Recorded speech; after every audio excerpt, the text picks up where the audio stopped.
Welcome back to another video, guys. Hope everybody has enjoyed their weekend. Well, I guess today is also a holiday, so it's Labor Day. So I'm sure everybody is still spending a ton of time playing Starfield. I've put about 10 hours in so far and really enjoying myself. And when it comes to Starfield, we've seen record numbers of people playing this game, picking it up with early access. Was 250,000 people that were recorded on Steam. This doesn't include the Xbox numbers. I mean, I got the Constellation Edition for Xbox. That's why I got my early access. So it's a massive game and it's going to continue to grow and continue to be big. And we have just a couple of more things to talk about here since the launch of it. So first of all, if you've already rolled the credits, you will see that there were people at ID Software who actually helped develop this game. They're a part of the process. And we see here ID Software Director of Engine Technology, Bogdan Karoy, and Billy Kahn. And you have Philip Hammer here, who is the principal engineer programmer at ID, tweeting this out. So a few of us at ID folks worked on Starfield for some time. Very happy we could help a bit on the tech side of things. And I guess actually there are a bunch of people, not just those those three people that I mentioned. There's a whole list here and it scrolls all the way down. They have director of tools and technology, director of game technology, principal engine programmer. You do see Philip Hammer in there as well. You have the senior engine programmer, director of rendering technology, support and coordination. All of these people from ID Software going over there and helping with the development of this game. And this is awesome to see that they are getting some incredible teams, incredible developers from ID Software, because you just take a look at the games that they put out. You take a look at how good Doom is every single time that game releases. It's great to see that people are transferring over or just giving their services to other studios within the Bethesda family, within the Xbox first party family. And will be really interesting to see going forward is when you have those first party Xbox studios that were not a part of Bethesda and how they utilize the help from the Bethesda studios, people from ID Software. How are they going to go over and help in creating games, maybe like Gears, maybe like the upcoming Perfect Dark, all of those games that are coming out from Xbox first party? I think it will be such valuable assets that they will be able to utilize to get the best out of these games. And one thing that is true with Starfield, if you've played it, I've played it now on my Xbox Series X and my Xbox Series S, and the game runs extremely well on both platforms. It looks very good on both platforms. Now, of course, on the Series S, it doesn't look as good as on the Series X, but it's running on a $300 device, super smooth in terms of there's not very much stuttering, hits that 30 frames per second. I'm sitting back on a 42-inch 1080p TV playing it, and I think it looks very good for being able to play it on the Xbox Series S. So, I mean, this game technically is very good. It's been optimized very well for the release. And I think one of the big reasons we're getting such a strong technical release for this game is because it did delay it. And I feel like Xbox and Phil Spencer had a major part in them not pushing this game out on November 2022, which was a very good choice. Now, the other thing people are continuously talking about and trying to bring negativity to Starfield with is that you can't technically, I guess, fly to planets. That's what people were saying. You can't fly to planets in Starfield, which now has been debunked, as we have Alana Pierce here, who on stream apparently flew to Pluto, and it took 7 hours, but you were able to actually fly to the planets. It just takes a very long time to get there. I don't know who would actually want to fly to the planet, spend 7 hours. Maybe once you upgrade your ship and it becomes faster, it will take less time. But you can technically here fly to the planet. So we have this tweet here from Peter Ovo saying you can fly to any planet in Starfield. It will just take you hours. Took Alana Pierce 7 hours to fly to Pluto here. I mean, you have the video evidence that she does that. So that is the biggest, I think, gripe that people are talking about when it comes to this game, is just the space travel, because really you can just travel anywhere without moving too much. You just open the menus and you fast travel to wherever you want to go. I really don't have too many issues with it. It does speed up you getting to your missions if you just want to get through the main campaign or you want to get to wherever your side mission is. But if you're somebody who thought this was going to be a game where you're flying in and out of planets, kind of like No Man's Sky, that isn't the case. There are cutscenes and there are loading screens while you're docking and you're landing on a planet and you're taking off and all of that. But once you get in the air, you can really go anywhere you want in that area. And again, you can actually fly to the planets, and there's always stuff happening in space too.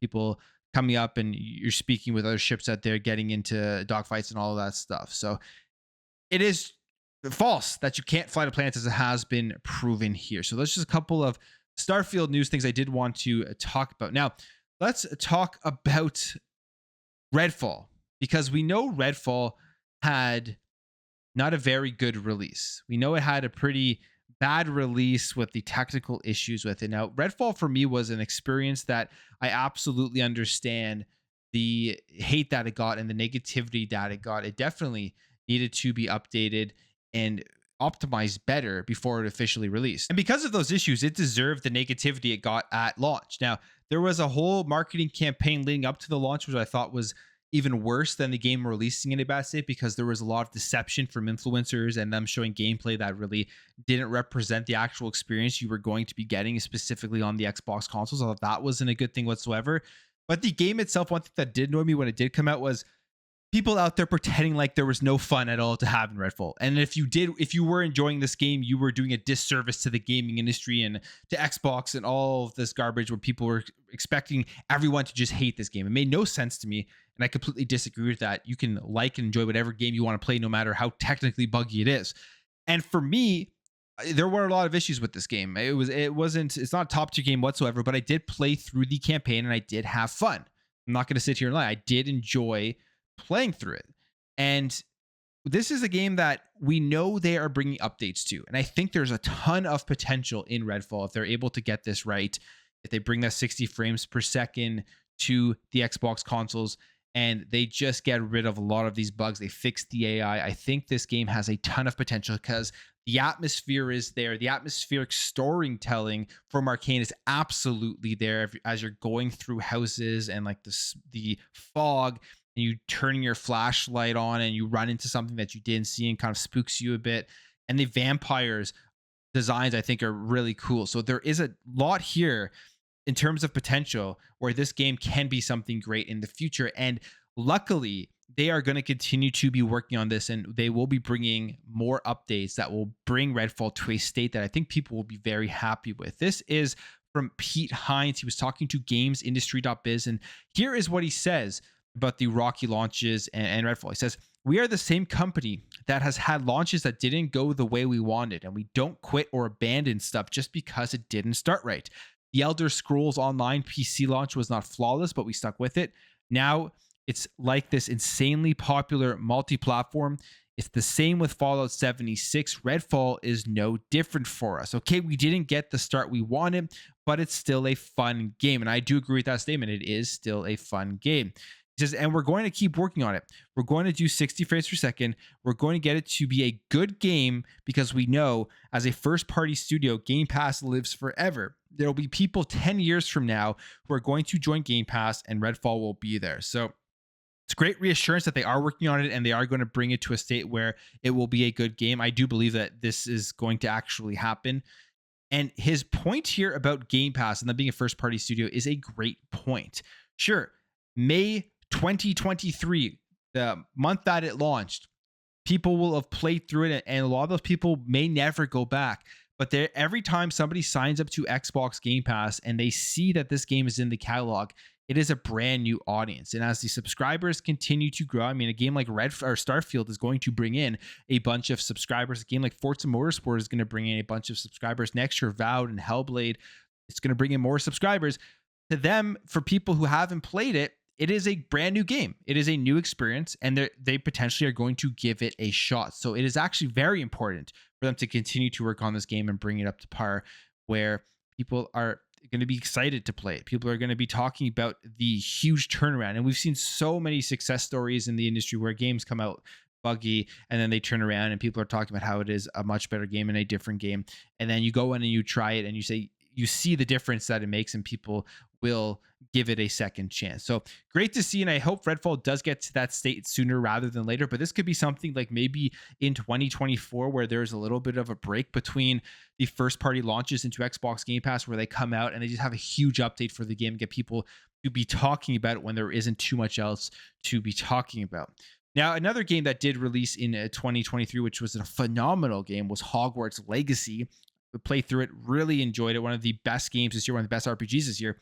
And It looks like Hogwarts Legacy 2 is already in development. That doesn't surprise anybody, as they made a ton of money. We also know about the controversy around that game, which kind of propelled it to making even more money than maybe it would have. And it looks like that it's already in the works for a second game. This is via Twitter user My Time to Shine, who said sources confirmed that a Hogwarts Legacy sequel is in the works. And they say here, admittedly, the claim is probably one of the safest bets someone can state following the Hogwarts Legacy outstanding launch, making it one of the best-selling games of 2023 so far. Now, I don't know the track record of this Twitter user, but it is being reported here by Insider Gaming. And of course, I could come out there and put a tweet that Hogwarts Legacy 2 is in development and it is going to be coming. And I would be known as an insider who gets this correct, because they're obviously making a second game. But again, this is posted here by Tom Henderson on Insider Gaming, so probably some validity to it. And I can't wait to see what they do here for Hogwarts Legacy, how they improve it and add more features to it and expand the open world. It was a fun game, and it's definitely one that we're going to see probably multiple iterations to it, as the game generated over 1 billion in global revenue on current generation and PC alone by May 2023, which is just absolutely phenomenal for a big release. Now another game, a huge game that came out in 2023 was Final Fantasy 16, but we know for exclusivity, this was a console exclusive to the PlayStation 5. And we've seen varying reports about the success of this game. And we have this tweet here from Takashi Mochizuki, who is a reporter and game tech for Bloomberg.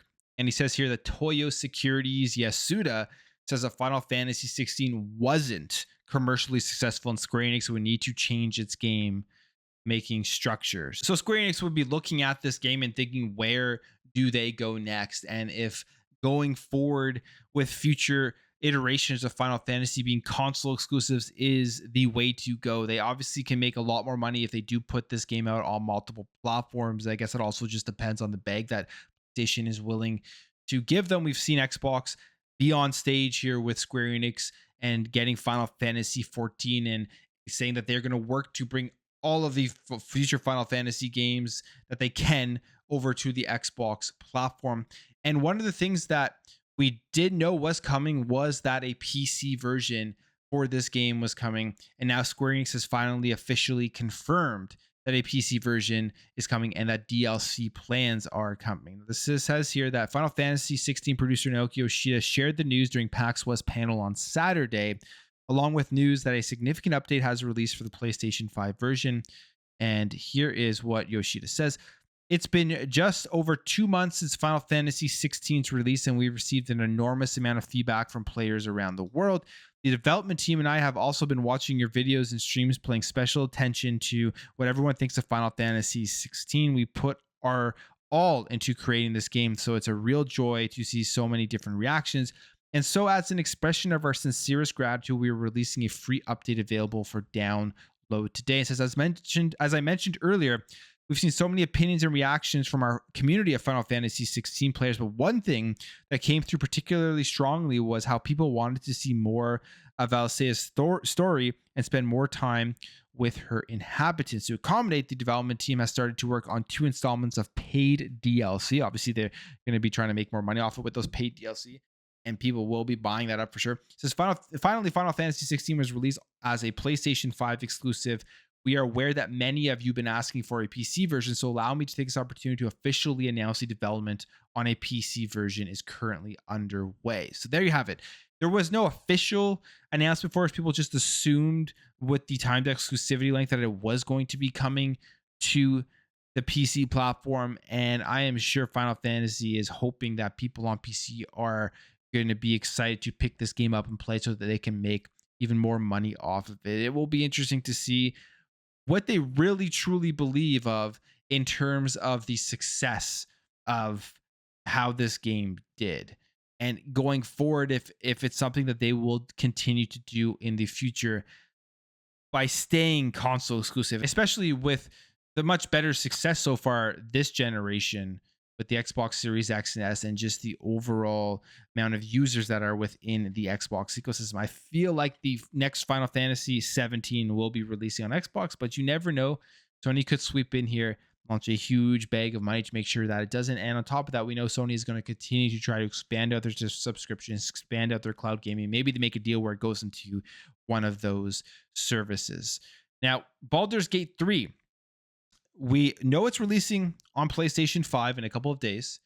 It got delayed for Xbox because of the split screen, and that they wanted to have a parity release where split screen co-op was also on the Xbox Series S at the same time as it was on the Xbox Series X.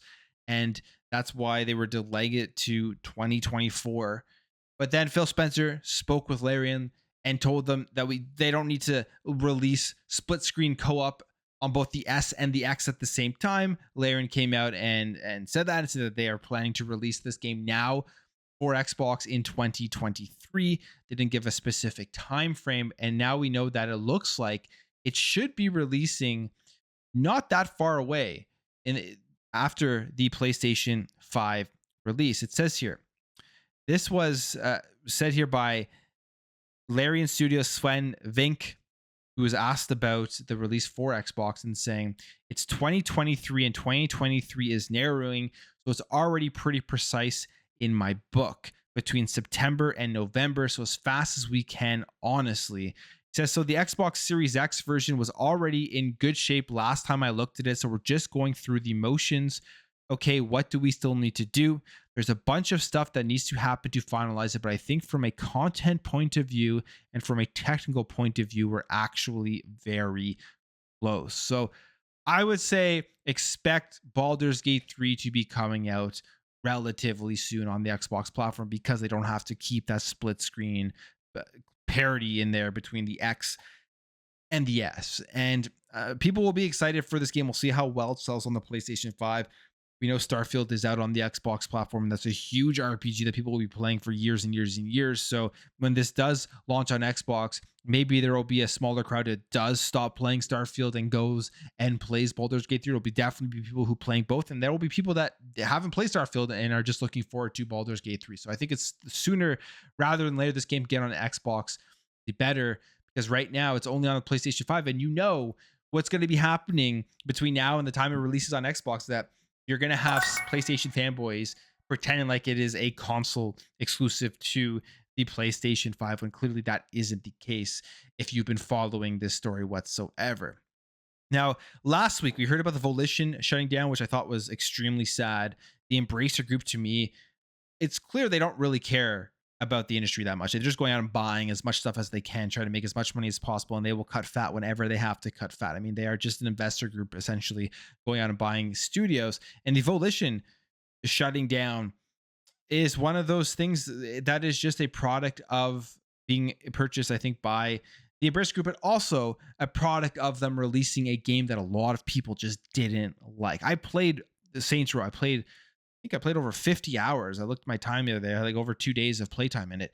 And I didn't like the characters. I didn't care for the story. I didn't like how they changed the characters, all of that stuff. Those are my biggest complaints about it, which I think was a lot of people's biggest complaints. But what it did do for me, and you may be saying, well, you played over 50 hours, so you must have enjoyed it. What it did do for me was mindless fun.